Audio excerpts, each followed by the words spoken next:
threatening to kill her, something for which she will face legal action because you cannot malign a rabbi and his daughter as murderers. 2 days later, I was swatted in my house where 5 police cars had to break into my house because Mayor Michael Wilds of Englewood, New Jersey, received an email arguably from one of Candace's followers after she said essentially what Henry II says, "Who will rid me of this troublesome priest?" which leads directly to the murder of Thomas Becket, who today is a Catholic saint, of course.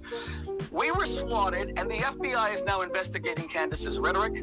They're investigating. Rabbi Shmuley, I'm interrupting you. Wait, just one final point.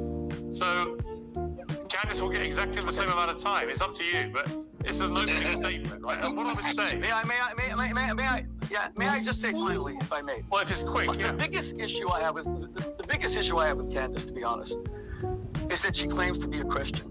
Candace, didn't Jesus say you're supposed to love your enemies? Is the love you show me that you call me filth twice on the last show that you did with Pierce a piece of filth? You're supposed to love your enemies. Is that turning the other cheek? And Pierce, you're an English gentleman. I've known you for many years. You allowed her to say that without even a piece of filth. When Jesus said that you're supposed to turn the other cheek, where have you ever turned the other cheek? When Jesus said that the meek shall inherit the earth, the arrogance, the nonstop attack against Jews, the demonization. If you are a Christian, then I am the second coming of Christ. Okay, that's 4 minutes you've spoken to. Out of fairness, Candace, if you want to use 4 minutes to respond, you can. I would note, Rabbi Shmuley, is you've spent 4 minutes personally attacking Candace. I set this up as a debate about what is happening with the Israel-Hamas war, anti-Semitism, and so on and so on. You've turned it all completely, immediately, into an ad hominem onslaught against Candace. How can you possibly say that? You are speaking to a woman who says the Jews are a ring of demonic pedophiles, and you're saying that I have no right to defend my people? You know, Pierce, you have to stop this once and for all. There was nothing ad hominem at all. All right. When Candace says that the black community is a bunch of crybabies, everything I said was policy. I could not disagree more. Candace will now get the same amount of time if you wanted, Candace, to respond. Thank you, Pierce. And I don't think I really do need to respond to the ad hominem attacks. I think actually one of the things that plausibly unites people across all religions, Muslims, Jews, Christians, is that we all recognize that Rabbi Shmuley is unhinged. He's just mentally, in my view, unwell. And I don't say that as an attack. I say that as just a reality. Because I've never seen someone just make things up out of thin air that were never said. And trying to screen that as a defense of black people. The black people will never accept Rabbi Shmuley after Michael Jackson put him on a list of people who he felt were ruining his life. So you can stop your pleas with Black America. They won't work. Now, going back to the context of what you've asked us to speak about today, you know, I think one of the things that the world is recognizing and what we've always recognized is that there are radical fringe sects that break out within every single religion, amongst every race. There's white supremacy, there's black supremacy, there's radical Islam, there are all of these Christ cults around the world. And I think right now it's important for people to understand that radical Judaism is also a thing, and you're watching an example of it right now on your screen.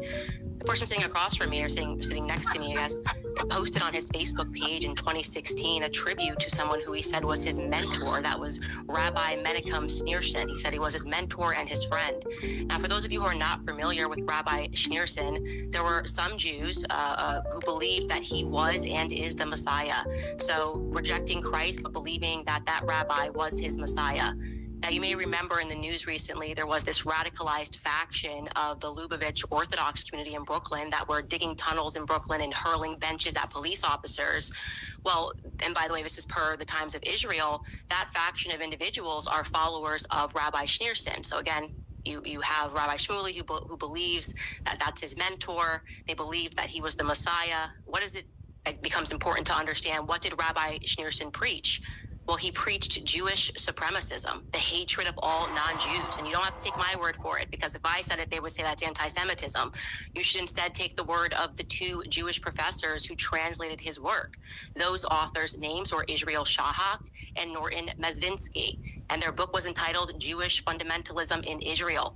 From that book, we learned that Shmuly's mentor, Schneerson, describes the difference between a Jew and a non-Jew. And he says, quote, "Thus we do not have a case of profound change in which a person is merely on a superior level. The body of a Jewish person is of totally different quality from the body of all nations of the world." And he talks about the substance of the Jewish body versus the substance of non-Jews, saying that the inner quality, quote, is so different and so great that the body should be considered completely different species. So that is a belief, and you can go through his speeches and you will see that he continually talks about how non-Jews should be treated, and that, again, we are a different species. This is what Rabbi Shmuly believes in. We have to come to terms with the fact that there are Jewish radicals, and it's incumbent upon the Jewish community to call them out. I'm glad that you brought up my rhetoric about Black Lives Matter, the organization, and which was basically allowing Black criminals to take to the street to burn down, to loot, and to riot in the name of racism, because it shows that I'm on equal footing here, that across the board, I do not support supremacism, whether it's coming from my community or whether or not it is coming from yours. And I think the entire world is now paying attention and wondering what is going on in Israel. What is this government? Is this a radical fringe government? And many people are concluding that the answer to that question is yes. Okay.